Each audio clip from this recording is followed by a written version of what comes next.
Alexandria Serra, and this is Lawyer Talk Thursday, and today we are talking about the thing that blows my mind, my pet peeve in family law, people throwing around the phrase common law married without knowing what it means. It drives me bananas. So I'm going to set the record straight and teach you what common law marriage really means in Texas.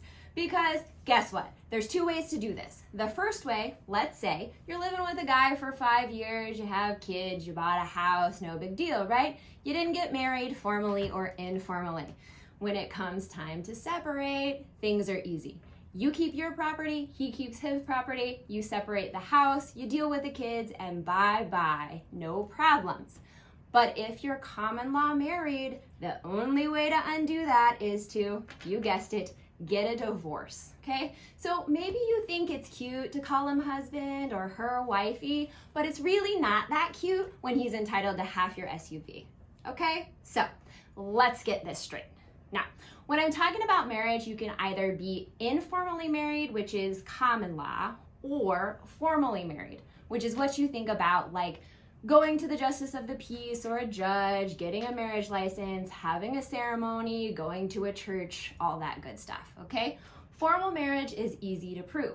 None of this really matters until it's time for a divorce and you have to prove up that you were common law married. So, what is common law marriage? Well, if you don't intend to be married, stop calling him your husband or calling her your wife, because you're going to get in deep and lose your shirt when it's time for a divorce. So, how to be common law married? Well, you gotta intend to be married, okay? It can't just be one party saying, ooh, I wanna marry him, we're common law married, we live together. Not enough, okay? You have to be over 18. Here's the kicker, you can't be married to anybody else. So guys, this is not an easy way to make side chick happy, okay? Can't be married legally or informally to anyone else in Texas or any other jurisdiction, okay? Now, you have to hold yourself out as married. Basically, call each other husband and wife, or, file joint tax returns, things like that. We'll talk about that stuff later. And finally, you have to live together in Texas as husband and wife, or husband and husband, wife and wife, right? As partners, okay? As married partners. Now, no specific period of time. So a lot of you answered my question 6 months. That's not it, okay? There is no specific period of time. It could be 3 months, 6 months, 6 years, but you've got to meet all those other criteria first. Now, guys, I don't understand why you would want to be common law married. Just go get a dang marriage license. But if formalities are not for you, what I highly suggest is file a declaration of informal marriage with the clerk of the court wherever you live in Texas. So then, if things go south, like they're probably going to, you can prove up that you intended to be married pretty easily, so you get what you deserve during a divorce. Now, when it's time for that divorce and you need to divide up assets, the court's gonna look at a bunch of different things as facts that you were actually married. One of the biggest ones is, did you file joint tax returns as husband and wife? Or did you say we're married but filing separately?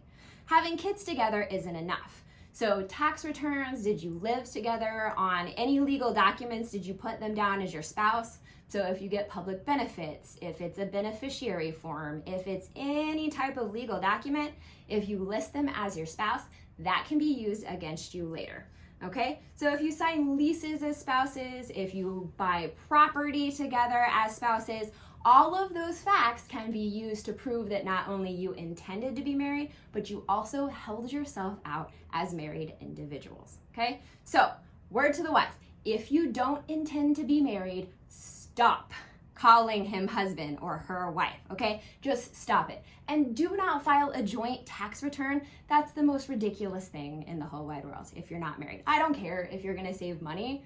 Like, if you have kiddos together on even years, the gal has it. On odd years, the guy gets to claim the dependents, and it'll all even out in the end. Because I'm gonna tell you right now, if you don't intend to be married and you do some of these things that I mentioned, you are gonna lose a whole lot of assets. Because if you watched my LTT last week, you know that everything you earn, get, or buy during a marriage is community property, regardless of whose name's on the title. So know that, be smart, and don't throw around this common law marriage term. It drives me bananas.